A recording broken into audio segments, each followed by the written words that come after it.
The will is final, my father said without looking at me. You've already had enough, Brooke. Sons carry the name. Sons carry the legacy. That was the moment I stopped believing I was his daughter. I didn't cry. I didn't shout. I just sat there in the corner of the attorney's office, hands folded in my lap like a stranger at my own funeral. Across from me, Jared, my half-brother, 10 years younger and barely in our lives 2 years, leaned back in his chair and let out a quiet, satisfied breath. Like a man who'd just sealed a deal. And he had.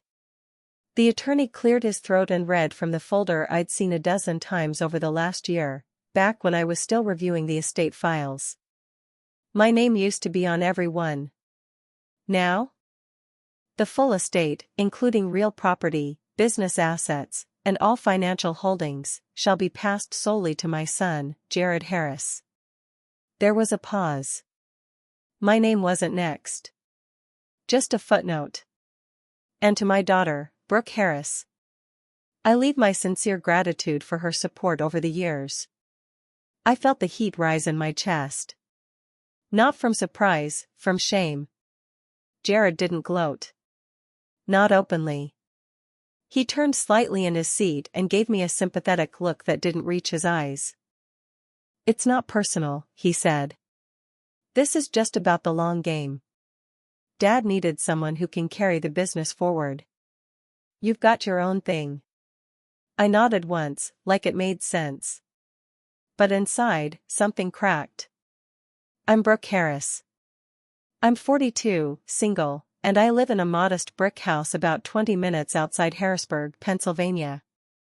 I've worked as a CPA since I was 26, local clients mostly, a few farms, some family businesses. Nothing flashy. Just steady, honest work. I paid off my student loans in full. Never missed a tax deadline. I fix other people's financial mistakes for a living, but I couldn't see what was happening in my own family until it was too late. I didn't grow up wealthy. My dad, Richard Harris, started Harris Heating and Air in the early 80s and built it from the ground up. My mother died when I was 9. After that, it was just me and him. I answered phones after school, made coffee for the guys in the shop, sorted receipts by hand every weekend. I wasn't just his daughter. I was his bookkeeper. His office manager. His emotional support system. So when Jared showed up at 30 years old with a gym bag and a story about being ready to settle down, I didn't think he'd rewrite our lives. I thought he'd maybe take a tech route or help with deliveries. Not walk into the center of everything I helped build. But Dad saw something in him. Or maybe he just saw a son. The signs were subtle at first. Little things. The first time I noticed something off, it was a small invoice Jared submitted from a vendor I didn't recognize, consulting services, he called it. $1,400. When I flagged it, Dad brushed it off. Don't nitpick. Jared's modernizing the business. Let him do his thing. Then came the new logo. Harris & Son, it read, in thick block letters printed across new uniforms and the side of every van. We'd never been Harris & Son. It was always Harris Heating and Air. We were a team. Now, suddenly, I was out of the name entirely. I asked Dad about it, quietly, in the back office one afternoon. He was going through his mail and barely looked up. Don't make this into a thing, Brooke. It's just branding. Let Jared take the reins. I nodded. Said nothing. But I logged it. I started logging everything. The Christmas party was when it hit me, this wasn't a phase. It was a takeover. It was held at a local banquet hall we'd used for years. Usually, I organized everything, vendors, menu, raffle prizes for the staff. But this year, Jared took over. Let me handle it, sis. You've got enough on your plate with taxes coming up. When I walked in that night, there were photos of Jared and Dad projected on a looping slideshow. Jared at job sites. Jared at the ribbon cutting for the new office expansion. Jared shaking hands with local reps. I wasn't in a single frame. Then came the toast. Jared tapped his glass and the room quieted. He stood up with one arm slung over Dad's shoulder, grinning like a campaign winner. "Here's to Harris and Son," he said. "A legacy reborn. One generation to the next. Can't believe it took 30 years to get some testosterone back in this company." The room erupted in laughter. Some looked at me. Most didn't. I forced a smile. Raised my glass. But inside, something was curling inward, brittle and cold. Later that night, one of the junior techs passed me near the bar and said, "You still doing the taxes, or did Jared hire someone real?" I turned away before he saw my face. I didn't say a word. But I remember thinking, that's how fast it changes. One man steps in, and 30 years disappear. The worst moment came when I stopped by Dad's house one Friday afternoon. I had some paperwork I needed him to sign, just a few revised 1099s. I found Jared in the living room with a laptop open and my father's signature already printed across the documents. "Did Dad sign these?" I asked. Jared didn't look up. He said I could handle it. Power of attorney and all that. "He gave you POA? Just makes things simpler. I mean, he's not getting any younger." That was it. No discussion. No warning. Just another piece of me removed from the structure I helped hold up. I didn't argue. I scanned the paperwork and filed it anyway. But that night, I opened my own hard drive and started backing up everything I had access to: the accounting logs, the original company valuation, archived emails. I didn't know why yet. Just that I needed to. And then, the will. It wasn't supposed to be read until Dad's passing, but apparently, he wanted to clarify things early to avoid surprises. When the attorney read the line, "To my daughter, I leave my gratitude," it felt like the punchline to a joke I didn't know I was in. Jared reached over and placed a hand on my father's shoulder like a proud son closing escrow. Dad didn't say a word. On the way out, Jared clapped me on the back. "You've got your life, Brooke. The business needs someone who can push it forward. No hard feelings." I smiled. Of course. Makes total sense. That night, I didn't cry. I didn't drink. I sat on my porch with a mug of tea that had long gone cold, and opened my laptop. I pulled up the most recent quarterly filings. Then the amended depreciation schedules. Then the vendor payments Jared had routed through consultants I'd never heard of. I went further. Cross-referenced purchase orders. Looked at invoices Dad had never reviewed. Back payments. Skimmed write-offs that weren't coded properly. By midnight, I was staring at 5 years of clean-looking books that weren't actually clean. And I realized something. They didn't just erase me from the will. They handed me their entire financial history, with my fingerprints on none of it. I didn't attend my father's retirement party. But I watched the livestream, saw my brother toast to the next chapter of Harris and Son, while wearing the Rolex I bought for Dad's 60th, now on Jared's wrist like he earned it. That night, I turned my phone off halfway through the stream. Not because I couldn't stand to watch. But because I'd already seen everything I needed to. Jared didn't just step into the spotlight, he dragged my father there with him, arm around his shoulder, claiming a legacy I had spent 20 years building in quiet hours and sleepless tax seasons. They posed in front of a banner that said "Tradition Meets Tomorrow," like it was a marketing campaign. The logo behind them was new, gold, blocky, confident. Harris and Son. My last name still hung there, but not because of me. Because of him. Because apparently, sons matter more when stories are being written. I didn't send a message. I didn't call. I just went quiet. I pulled the plug on everything. No warning. I stopped returning calls from clients, closed my website, sent polite handoff emails to a few long-timers explaining that I was stepping back to reassess professional boundaries. That's how you say you've been emotionally gutted in accountant terms. I deleted my LinkedIn, scrubbed my name from the Chamber of Commerce listings, and backed out of every local board seat. One by one, I erased myself. Because that's what they wanted, right? For me to disappear. For the woman who had been just bookkeeping support to fade into memory so the air could rise, untethered by anyone who remembered the truth. People whispered, of course. Martha told me as much. They're saying you had a burnout, she said one day over coffee. That you couldn't keep up with the new vision. I sipped quietly, my expression unreadable. Let them say it, I murmured. It'll help later. She blinked. Later? I just smiled. Not too much. Just enough.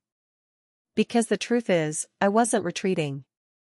I was documenting. Every morning, I woke up before the sun, opened my binder, the one with no label, just a slim elastic band holding it shut, and logged whatever I found. Copies of Jared's new vendor contracts. Cross-referenced purchases from the company card that didn't match their internal logs. I tracked changes in language, tone, phrasing. When I saw an article in the local paper that quoted Jared as saying, "We've always been a father-son operation, that's the foundation," I clipped it, printed it, and added it to a tab I called Revisionist History. My signature was on the original incorporation paperwork from 1998. It wasn't there because I was a secretary. It was there because I was the co-founder. Jared hadn't even graduated high school yet. But no one remembered that. And if they did, they didn't say it out loud. He was good at this, I'll give him that. He didn't gloat in obvious ways. Jared was too slick for that. He made his insults sound like compliments. Brooke had a great run, but the business is evolving. She's moved on to her own thing. We're reworking the books, they needed modernization. When I heard that one, I laughed. The books were spotless. I kept them by hand in software. Double-checked, quarterly reviewed, and forensic ready. If there were gaps now, they weren't mine. He even started giving interviews. Little pieces in the local business journal, Facebook videos where he strolled the company floor in a tailored shirt talking about generational responsibility. In one clip, he paused by the break room and said, "We've shifted the culture here. We want accountability, speed, innovation." And then, almost offhandedly, "The old way worked for a while, but it didn't scale." I rewound that line 3 times. The old way. That was me. I was the old way. I watched all of this from the outside. Never engaging. Just absorbing. Because the more arrogant he became, the sloppier he got. I started therapy again. Not for grief. Not even for processing. I needed to speak out loud without echo. My therapist, Denise, was calm in a way that didn't ask questions too quickly. She let the room breathe. By the 3rd session, I told her about the will. Not just the exclusion, the erasure. She tilted her head slightly as I spoke. When I finished, she said, "That wasn't an inheritance decision. That was a rewrite." I nodded. He wrote me out like a sentence he regretted ever saying. She looked at me gently. "What hurts more, that he chose Jared, or that he didn't defend you in the process?" I swallowed hard, something catching in my throat. Both. But mostly, that he let Jared reshape the truth. That he let him lie, and then stood beside him while he did. She didn't tell me to forgive him. She didn't tell me to move on. She said, "If you still want to protect your father, you need to decide whether you're doing it out of love, or out of the last piece of your old identity." That stuck with me. It rolled around in my chest for days. Because the truth was, I had been protecting him. By staying quiet. By not airing the books. By not telling anyone that the man who built Harris Heating and Air also signed off on 5 years of dangerously inaccurate tax filings. I had protected his name, long after he stopped protecting mine. One day, I walked into an estate planning seminar in Philadelphia. I didn't wear a name tag. I sat near the back. Took notes on my lap. The speaker was a retired IRS auditor turned forensic consultant. He said something during the Q&A that made me stop writing mid-sentence. The biggest mistake family-run businesses make is assuming legacy makes them exempt. Trust isn't a tax strategy. I looked up. He continued, just because your dad started the company doesn't mean the IRS will overlook the shell games you're running now. A few people laughed. I didn't. I just underlined the word exempt. Later that day, in the hallway outside the breakout sessions, I heard 2 attendees chatting. One of them was venting about a brother who had manipulated their father's estate. The other woman said, at a certain point, you stop asking for fairness. You start documenting patterns. That's what holds up in court. I didn't know her name. But I whispered, thank you under my breath as I walked past. At home, I started printing everything. Nothing in the cloud. I bought a fireproof safe. Bolted it into the floor of my second bedroom closet. Labeled nothing. I kept my drives encrypted, my research physical, and my questions silent. No one could trace what I was doing because I wasn't leaving a trail, not yet. All they saw was a woman who used to be involved, and now wasn't. Jared didn't call. Not once. But others did. A cousin asking if I was okay. A former colleague saying they missed my precision in the quarterly reports. A vendor who'd been working with us since 2002 left me a voicemail that said, I know it's none of my business, but it doesn't feel right without you. I didn't return the calls. But I saved the messages. All of them. Every tiny piece of credibility I hadn't even known people still carried in their pockets. Then, 3 months after the will reading, Jared texted me. Hey sis. Hope you're good. Dad and I are going through some of the financials ahead of the audit. Could really use your help. I know you know this stuff inside and out. Just a favor. No pressure. Let me know. I stared at it for a long time. Not because I didn't know how to respond, but because I suddenly understood something. He wasn't just asking for help. He was reaching for a firewall. Something, or someone, had made him nervous. Maybe it was the IRS notice I quietly tipped off through anonymous documentation. Maybe it was a discrepancy he couldn't explain. Maybe, just maybe, the paperwork was finally catching up with the performance. I wrote back, calm and pleasant. Sure. I'd be happy to help. Just send over the files. I'll take care of the rest. He didn't realize that I already had the files. What I needed now was his permission to use them. Jared forwarded me a spreadsheet by mistake. It was meant for the new CPA, but he CC'd me without thinking, probably still had my name in autofill. When I opened the file, the first line read, Q2 adjustments, remove legacy entries. That's when I knew he wasn't just rewriting the books. He was rewriting me. I didn't open the spreadsheet right away. I stared at the subject line for a long time, quick fixes before Friday. There was no message, no greeting, just a link to a Google Sheet with multiple editors already listed. I clicked it once, then closed the tab. I didn't want to read it in a reactive haze. I needed a clear head.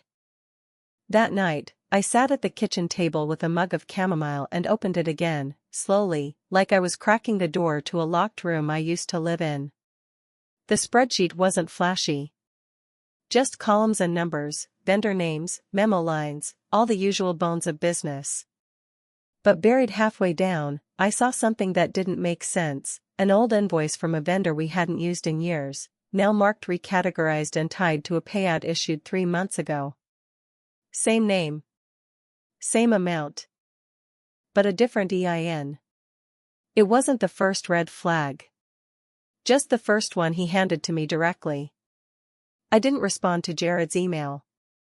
I didn't flag the error. I simply downloaded the file, stored it offline, printed a clean copy, and added it to my growing folder. The binder was thicker now. Not just numbers, but patterns. I had begun color-coding entries, red for possible fraud, yellow for negligence, green for anything that could be useful in court. That vendor? Red. Bolded. To the outside world, I was still invisible. No posts. No comments. No sudden return. If people asked about me, they were told I was taking time to focus on personal wellness. Jared was charming like that, knew just the right phrasing to soften a betrayal. At one point, I heard through a mutual friend that he'd told a reporter I was a private person who preferred quiet support roles. As if I had just wandered off, content to watch him bask in the light. But the truth was, I'd never stopped paying attention. I just stopped being seen. I met again with James, the quiet forensic accountant I'd visited once before, and this time, I didn't use a fake name. I slid the spreadsheet across the table and said, "This came directly from my brother." No NDA. No legal cover. He thinks I'm still helping him. James adjusted his glasses, scanned the document slowly, and nodded without looking up. "How much does he think you know?" I exhaled. Not nearly enough. We spent the next 2 hours going over the spreadsheet line by line. He asked questions. I had answers. Vendor timelines. Payroll inconsistencies. Memo edits made after transactions cleared. We cross-referenced past years and discovered entire categories had been renamed or phased out, likely to distance them from my original coding system. That's the problem with taking over someone else's system and trying to clean it, you leave behind fingerprints. Jared hadn't cleaned anything. He'd just renamed the crime. "I've seen worse," James said, tapping his pen against the edge of the table. "But not by much. The sloppiness is going to hurt him more than the crime itself." I nodded. That's what I'm counting on. But even as I collected data, part of me still wanted to understand the why. Not the surface-level excuse of favoritism or the family narrative Jared liked to push. I wanted to see what he thought had happened. What justification he told himself at night to sleep soundly while cashing in on someone else's labor. I got my chance a few days later. I hadn't planned it, in fact, I was doing everything possible to avoid crossing paths. But life has its own sense of irony. I was standing in the corner of the public library's local history wing, scanning through archived financial records for a property transfer linked to one of Jared's shell vendors, when I heard his voice. She never really understood growth. Numbers, sure. But vision? Nah. She kept us too small. Could have scaled 5 years ago if she'd stepped aside. He was talking to someone on the phone. Casual, breezy, confident. I froze behind a tall wooden bookshelf and leaned just enough to peek. He stood by the new release rack, phone in hand, smiling like he owned the building. I felt the words before I fully processed them. She kept us too small. As if restraint was failure.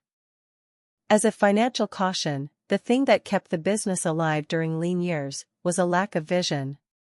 I stepped back, out of sight, but not before catching his last sentence. I'm cleaning up her legacy. Starting fresh. It's for the best. He didn't see me. I didn't confront him. Not because I couldn't, but because that would have given him too much. Confrontation makes people alert. Silence lulls them into overconfidence. Later, I told Martha what I'd heard. She leaned forward across the table, eyes narrowed. He actually said that?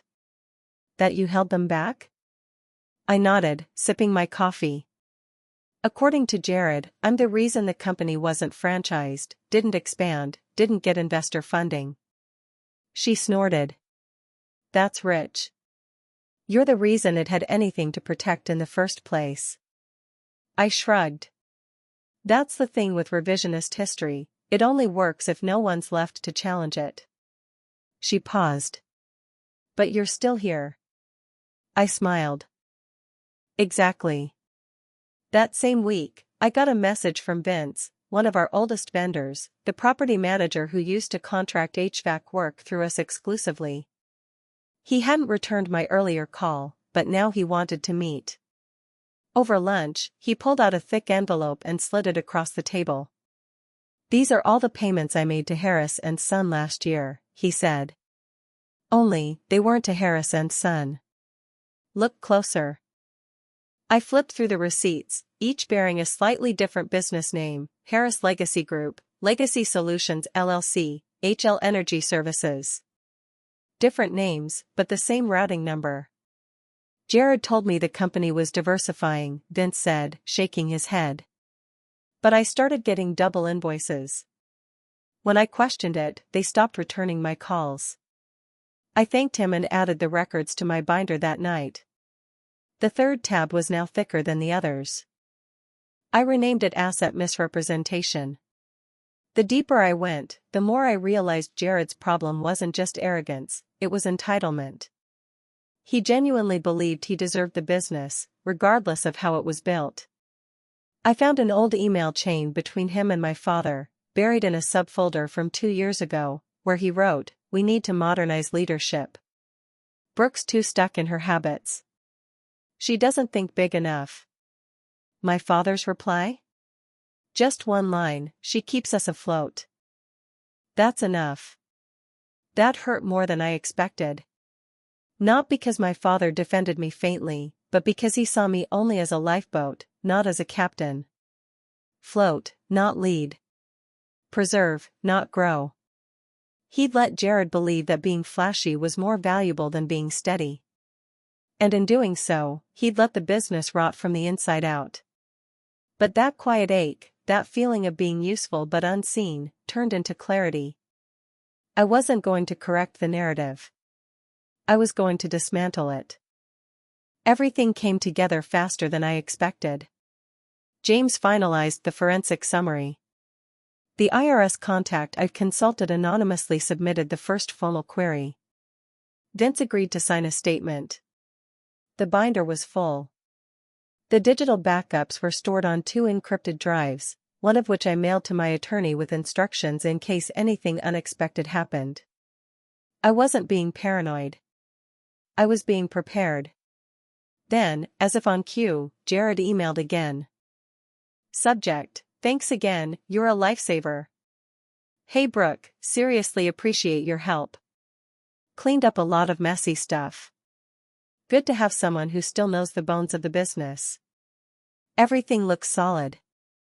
Let me know if you catch anything else." I read the email 3 times. Not because of what he said, but because of what it told me. He thought I'd cleaned up his mess. He thought I was covering for him. He thought I was still that predictable sister, the one who wanted to be useful so badly, she'd protect a legacy that no longer included her. I didn't reply. I just whispered to the screen, "You have no idea what I caught." Jared raised a glass at the company's legacy luncheon, thanking his team for the strongest quarter in Harris history. I watched the livestream, coffee in hand, smiling to myself. Because in the background, I could see the IRS letter sitting unopened on his desk. The footage played like a highlight reel of delusion. He stood there in his tailored navy suit, hair slicked back, eyes glinting under the chandelier light, thanking the men who made Harris and Son what it is today. My father clapped from the side, proud, oblivious, and tired. It looked like the picture of success: champagne flutes, applause, laughter, but every frame felt like the prelude to a storm that had already begun. Because 3 days earlier, the audit notice had gone out. Full-scale review. Multi-year investigation. Immediate asset verification. I knew it had landed because I'd watched the postal confirmation myself. Jared just hadn't checked his mail yet. I didn't contact him. I didn't need to. The wheels were already turning. The evidence package I'd prepared, over 500 pages of financial documentation, corroborated statements, and verified records, had been quietly delivered to the forensic team weeks ago. Everything was time-stamped, cross-referenced, and untraceable to me. Officially, the IRS believed it was an anonymous submission from a former vendor whistleblower. That had been James's idea. He said it would buy me distance if Jared got desperate, and he was right. Because desperate was exactly what came next. It started with a phone call 2 weeks later. I recognized the number before I picked up. "Brooke," Jared said, his tone uneven. "Hey. We've got a situation." I didn't answer. I wanted him to fill the silence. "There's some kind of audit happening." "A full one.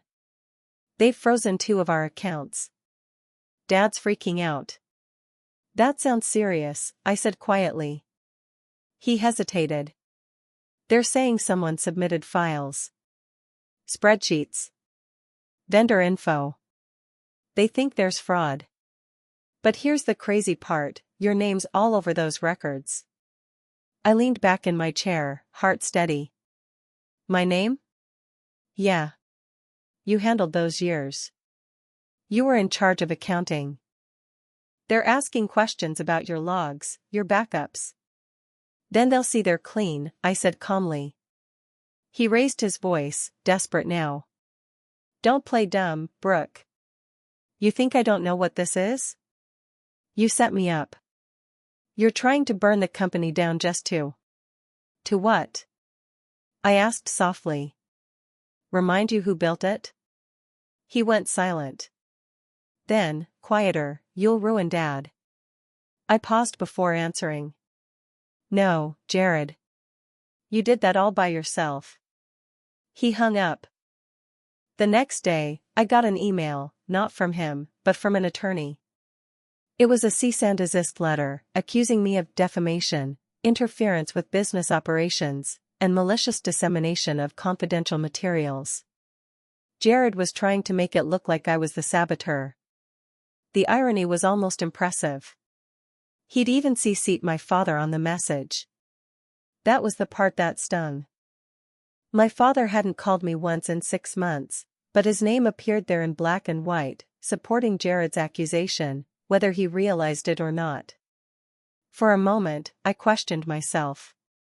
Not the morality of what I'd done, but the timing. I wondered if maybe I'd gone too far too fast. I'd planned for silence, but I hadn't planned for slander. For the first time since this all began, I felt that old ache of invisibility again. Like maybe no matter how much proof I had, the narrative would still be rewritten without me in it. But then, the next morning, James called. "Don't worry," he said. "The audit's pulling records directly from the banks now. His countersuit won't hold. They've already found 2 accounts in his name tied to vendor payouts that don't exist. The fraud's provable." I closed my eyes. "So they know?" "They know," he said. "He's scrambling." That was the day the first public crack appeared. The local business journal ran a headline, "Harris Legacy Holdings Faces Federal Audit Amid Financial Irregularities." The article quoted unnamed insiders saying the company had been under questionable management following a restructuring. Jared's lawyer issued a statement denying all allegations. He blamed errors in inherited records.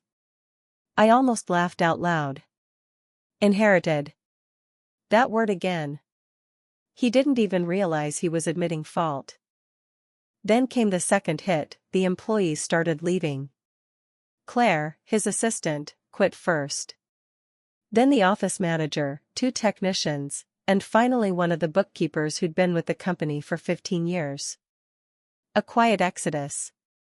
My father tried to call an emergency staff meeting, but half the chairs were empty. Jared must have felt the ground moving beneath him, Because the next thing he did was what every cornered man does, he lashed out. I was sitting at home one evening when my doorbell rang. It was Martha, looking shaken. She held out her phone. "He's talking," she said. Online. Jared had posted a long statement to a local community group. He claimed I had tampered with records before leaving the company and that I'd manipulated data to discredit leadership. The post was full of jargon, half-truths, and emotional bait. People were already commenting, some defending him, others skeptical. My hands didn't shake. I'd expected this. I'd planned for this. What he didn't know was that I'd anticipated this exact narrative. Months earlier, I'd had James submit my affidavit, sealed, timestamped, and notarized, outlining my timeline of involvement and withdrawal from the business. My legal tracks were airtight. Jared was walking into a fight he couldn't win. The heartbreak came that Friday morning. The IRS audit expanded to include personal assets. That meant Jared's home, his vehicles, and his consulting fund. The one he used to pay for his trips and dinners. My father called me that afternoon. It was the first time I'd heard his voice since the will reading. "Brooke," he said quietly, "what have you done?" "Held you accountable," I said. "I never wanted this," he whispered. "You could have come to me." "I did," I said. "You just didn't listen." He sighed, the sound rough and small. "I made a mistake. I thought Jared was the future." "No," I said, "you thought Jared was easier to believe in. You didn't want to see who he really was. And now you don't have to, the IRS will show you." He hesitated. "He's still my son." "So am I," I said, and hung up. The investigation moved fast after that. Jared's accounts were seized. The shell companies were exposed. The consulting fund was reclassified as embezzled revenue. My father's name appeared on some of the documents, but the IRS determined he wasn't directly complicit, only negligent. That distinction saved him from prosecution, but not from humiliation. The family business, the empire he'd built and handed to Jared, dissolved under audit. By the end of the fiscal year, Harris Legacy Holdings filed for bankruptcy. I didn't celebrate right away. I waited until the official closure notice was published. When it finally appeared in the public record, I printed it and placed it in the back of my binder. The binder that had started with one red flag and ended with an entire company undone. Then I opened a bottle of red wine, poured a glass, and toasted the quietest victory I'd ever won. 3 days later, Jared sent one last email. It was short, raw, and angry. "I lost everything. I hope you're happy." I stared at the screen for a long moment before typing. "You didn't lose it, Jared. You wasted it. There's a difference." I hit send and closed the laptop. Months passed. My father sold his house and moved into a smaller place near the edge of town. He tried to reach out again, emails, a few voicemails, all polite, all apologetic, but I wasn't ready. Not yet. Maybe someday, when the bitterness had cooled into something quieter. I didn't hate him. I just didn't trust him to understand what love looked like when it wasn't convenient. I started working again, slowly, quietly, building my own firm under a new name, Harris Ledger Consulting. I didn't advertise. Clients came through word of mouth. Honest people. Small businesses. Women who ran bakeries, family farms, craft stores. People who understood that legacy isn't inherited. It's earned. I spent my evenings organizing old files, digitizing records, keeping everything meticulous. It wasn't about revenge anymore. It was about ownership.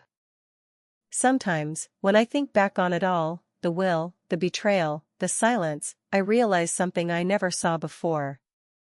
My father didn't cut me out because I was weak. He cut me out because I was strong. Because I didn't need his name to define me. Jared did. That's why he fought so hard for it. And that's why losing it destroyed him. Legacy isn't what you pass down. It's what you build that can't be taken. And I made sure of that. He tried to erase me from the story. But I kept every record. And the records never lie.